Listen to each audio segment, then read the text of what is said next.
ఎట్టకేలకు భారత్ అమెరికాల మధ్య చారిత్రక స్వేచ్ఛ వాణిజ్య ఒప్పందానికి మార్గం సుగమమైంది.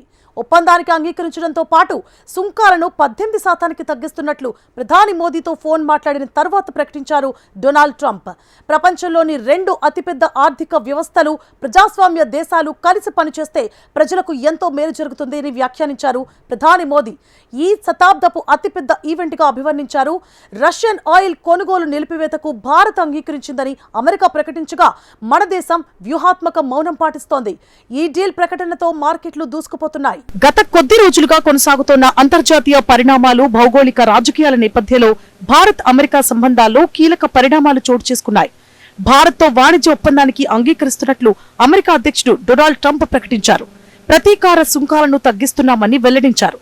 ఈ ప్రకటనతో భారత్ మీద ముందుగా ప్రకటించిన 25% సుంకాలతో పాటు రష్యా నుంచి చమురు కొంటున్నందుకు విధించిన 25% అదనపు సుంకాలు కలిపి విధించిన 50% సుంకాలు 18%కి తగ్గుతున్నాయి.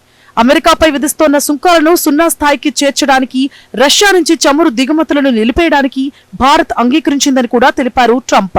వైట్ హౌస్ కూడా ఈ అదనపు సుంకాల తొలగింపును ధృవీకరించింది. ప్రధానమంత్రి నరేంద్ర మోదీకి డొనాల్డ్ ట్రంప్ ఫోన్ చేసి మాట్లాడిన అనంతరం తన సోషల్ మీడియా వేదిక ట్రూత్ లో ప్రకటన చేశారు. తనకు ఉన్న గొప్ప స్నేహితుల్లో ప్రధాని మోదీ ఒకరని, ఆయనతో మాట్లాడడాన్ని గౌరవంగా భావిస్తున్నారని తెలిపారు డొనాల్డ్ ట్రంప్. భారత్ కు ఆయన శక్తివంతమైన, గౌరవప్రదమైన నాయకుడు. వాణిజ్యం, రష్యా ఉక్రెయిన్ యుద్ధానికి ముగింపు, రష్యా చమురు కొనుగోలు నిలిపివేత, అమెరికా వెనెజువెలా నుంచి భారత్ మరింత చమురు కొనుగోలు వంటి అంశాలపై చర్చించామని వెల్లడించారు. ఇది ఉక్రెయిన్ యుద్ధానికి ముగింపు పలకగలదని అనుకుంటున్నా. మోదీపై గౌరవంతో ఆయన విజ్ఞప్తి మేరకు వెంటనే వాణిజ్య ఒప్పందానికి అంగీకరిస్తున్నా. అమెరికా ఉత్పత్తులను భారీగా కొనేందుకు భారత ప్రధాని కట్టుబడి ఉన్నారు. $500 బిలియన్ పైగా విలువైన ఇంధనం, టెక్నాలజీ, వ్యవసాయ ఉత్పత్తులు, బొగ్గు, ఇతర ఉత్పత్తుల కొనుగోళ్లకు అదనంగా మరిన్ని దిగుమతులకు ఆ దేశం సిద్ధంగా ఉంది. వారితో మాకున్న అద్భుతమైన బంధం మునుపెన్నడూ లేనంత బలంగా ముందుకు సాగనుంది అంటూ తన సందేశంలో తెలిపారు. అమెరికా అధ్యక్షుని ప్రకటనపై ప్రధాని మోదీ స్పందించారు. భారత ఉత్పత్తులపై ఇక నుంచి 18% అమెరికా సుంకమే అమలు కానుందని వెల్లడించారు. అద్భుత ప్రకటన చేసినందుకు 140 కోట్ల మంది భారతీయుల తరపున అధ్యక్షుడు ట్రంప్ కు చాలా ధన్యవాదాలు అని ట్వీట్ చేశారు. ప్రపంచంలోని 2 అతిపెద్ద ఆర్థిక వ్యవస్థలు, అతిపెద్ద ప్రజాస్వామ్య దేశాలు కలిసి పనిచేస్తే ప్రజలకు ఎంతో మేలు జరుగుతుంది. ఎన్నో అవకాశాలకు ద్వారాలు తెరుచుకుంటాయి. ప్రపంచ శాంతికి, సుస్థిరతకు, సుసంపన్నతకు ట్రంప్ నాయకత్వం ఎంతో కీలకం. శాంతి కోసం ఆయన చేసే ప్రయత్నాలకు భారత్ పూర్తిగా మద్దతిస్తుంది. 2 దేశాల భాగస్వామ్యాన్ని అత్యున్నత స్థాయికి చేర్చేందుకు, ఆయనతో సన్నిహితంగా కలిసి పనిచేసేందుకు ఎదురు చూస్తున్నా అని మోదీ వివరించారు. విదేశీ వ్యవహారాల శాఖ మంత్రి ఎస్ జైశంకర్ 3 రోజుల అమెరికా పర్యటన ప్రారంభమైన నేపథ్యంలో ఈ సంభాషణ ప్రాధాన్యత సంతరించుకుంది. భారత్ అమెరికా మధ్య వాణిజ్య ఒప్పందం కుదరడంపై ఆనందం వ్యక్తం చేస్తూ ప్రధాని మోదీని కేంద్ర మంత్రులు, ఎంపీలు సత్కరించారు. ఈ సమావేశంలో ఎన్డీఏ కూటమి పార్టీల ఎంపీలు హాజరయ్యారు. ఈ సందర్భంగా ప్రధాని మాట్లాడుతూ భారత్ అమెరికా వాణిజ్య ఒప్పందాన్ని ఈ శతాబ్దపు అతిపెద్ద ఈవెంట్ గా అభివర్ణించారు. ఈ ఒప్పందం ప్రపంచ వేదికపై పెరుగుతోన్న భారత ప్రభావాన్ని స్పష్టంగా ప్రతిబింబిస్తోంది అన్నారు. భారత్ ఇప్పుడు ప్రపంచ వ్యవహారాల్లో కీలక శక్తిగా ఎదుగుతోంది. గ్లోబల్ సమతుల్యతను కాపాడడంలో మరింత ప్రాధాన్యత సంతరించుకుంటోంది. ట్రంప్ విధించిన సుంకాలపై ప్రజలు మమ్మల్ని విమర్శించారు. అయినా సహనంతో ఉన్నాం. అదే ఇప్పుడు గెలిపించింది. ఈ ఒప్పందం అనుకూలమైన ఆర్థిక వాతావరణాన్ని సృష్టించింది. వాణిజ్య చర్చల పట్ల ప్రభుత్వ స్థిరమైన వైఖరికి ఇది నిదర్శనం అని ప్రధాని మోదీ అన్నారు. భారత్ అమెరికా అధ్యక్షుడు డొనాల్డ్ ట్రంప్ ఏకపక్షంగా విధించిన సుంకాల తర్వాత ఇరు దేశాల సంబంధాలు గతంలో ఎన్నడూ లేనంత దిగువ స్థాయికి పడిపోయాయి. ఇరు దేశాల మధ్య వాణిజ్య ఒప్పందం కోసం కొనసాగుతోన్న చర్చల్లో కూడా అవరోధం ఏర్పడింది. కాగా అమెరికాతో వాణిజ్య ఒప్పందం చర్చల సందర్భంగా ప్రధాని మోదీ మొదటి నుంచి గట్టిగానే ఉన్నారు. ఏ దశలోనూ ఉద్రిక్తతలు పెరిగే అవకాశాన్ని ఇవ్వలేదు. అమెరికా వ్యవసాయ ఉత్పత్తులకు తమ మార్కెట్లోకి ఎంట్రీని ఇవ్వలేమని తేల్చి చెప్పారు. అయితే వాణిజ్య లోటుకు తావు ఇవ్వని డీల్ను మాత్రమే కుదుర్చుకుంటామని అమెరికా వాదించింది. దీంతో ఏటా దాదాపు $500 బిలియన్ విలువైన అమెరికా వ్యవసాయ, టెక్నాలజీ, ఇంధన ఉత్పత్తులను కొనేందుకు భారత్ అంగీకరించింది.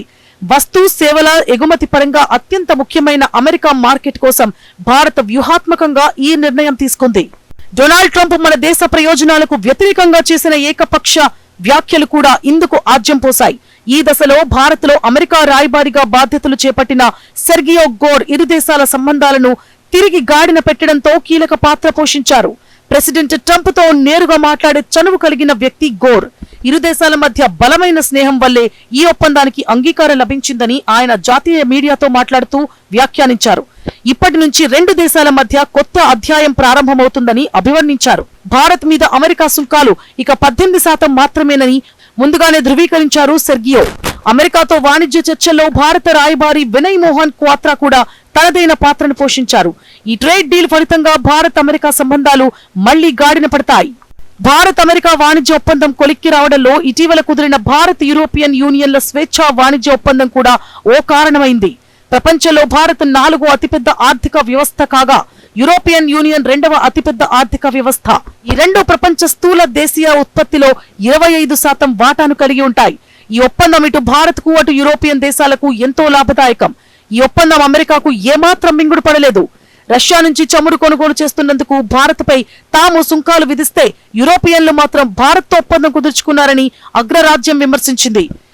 ఉక్రెయిన్ ప్రజలకు మద్దతు ఇవ్వడం కంటే వాణిజ్య ప్రయోజనాలకే ప్రాధాన్యత ఇచ్చిందని ఆగ్రహించింది. అయితే భారత మార్కెట్ చేజారుతుందని గ్రహించిన అమెరికా చివరకు మనతో డీల్ కు అంగీకరించక తప్పలేదు. కాగా అమెరికా అధ్యక్షుడు ట్రంప్ చెప్పినట్లు రష్యా నుంచి చమురు కొనుగోలును నిలిపివేసేందుకు భారత్ అంగీకరించిందా? ఈ విషయంలో ప్రధాని మోదీ, భారత ప్రభుత్వం ఎక్కడా స్పందించలేదు. దీనిని వ్యూహాత్మక మౌనమేనని విశ్లేషకులు భావిస్తున్నారు. అమెరికా రష్యాలతో సంబంధాల నేపథ్యంలోనే ఇలా వ్యవహరిస్తోందని అంచనా వేస్తున్నారు. జాతీయ అవసరాలకు అనుగుణంగా తాము ఎక్కడి నుంచైనా చమురు కొనుగోలు చేస్తామని మన దేశం పలు సందర్భాల్లో స్పష్టం చేస్తూ వచ్చింది. అయితే రష్యన్ ఆయిల్ కొనుగోలులో కొంత హెచ్చుతగ్గులు ఉంటాయని చెప్పక తప్పదు. కాగా అమెరికా నుంచి భారత్ ఎక్కువగా వస్తువులను కొనుగోలు చేస్తే మేక్ ఇన్ ఇండియా లక్ష్యం ఏంటన్నది ఏంటి అని కాంగ్రెస్ ప్రశ్నించింది. ఇది ట్రంప్ నిర్భరత అని అంటూ కాంగ్రెస్ సీనియర్ నేత జైరాం రమేష్ విమర్శించారు. భారత్ పాక్ కాల్పుల విరమణలాగే ఈ డీల్ కూడా అమెరికా అధ్యక్షుడు ట్రంప్ ప్రకటించారని వ్యాఖ్యానించారు. అమెరికా ఇప్పుడు భారత్ మీద సుంకాలను 18% తగ్గించేందుకు అంగీకరించిన నేపథ్యంలో మన పొరుగు దేశాలు ఇబ్బందిని ఎదుర్కోక తప్పదు. తాజా సుంకాలు దక్షిణాసియాలోని మన పొరుగు దేశాలు కీలక ఎగుమతి పోటీదారుల కంటే తక్కువ కానున్నాయి. ప్రస్తుతం బంగ్లాదేశ్, శ్రీలంకపై టారిఫ్లు 20%, పాకిస్తాన్ పై 19%, చైనాపై అధికంగా 34% సుంకాలను అమలు చేస్తోంది అమెరికా. భారత్ తో వాణిజ్య ఒప్పందానికి అంగీకరిస్తున్నామని ట్రంప్ ప్రకటించడంతో మార్కెట్లో ఉత్సాహం నెలకొంది. దేశ స్టాక్ మార్కెట్లు భారీ లాభాల్లో దూసుకుపోతున్నాయి. సెన్సెక్స్, నిఫ్టీలు 3% పైగా పెరిగాయి. రియాల్టీ, ఆటో, ఐటీ, లోహరంగ షేర్లు రాణిస్తున్నాయి. రూపాయి విలువ 1% పైగా పెరిగింది. ఇది నవంబర్ 2022 తర్వాత కనిపిస్తోన్న అతిపెద్ద పెరుగుదల. ఆసియా మార్కెట్లు కూడా అదే బాటలో ఉన్నాయి.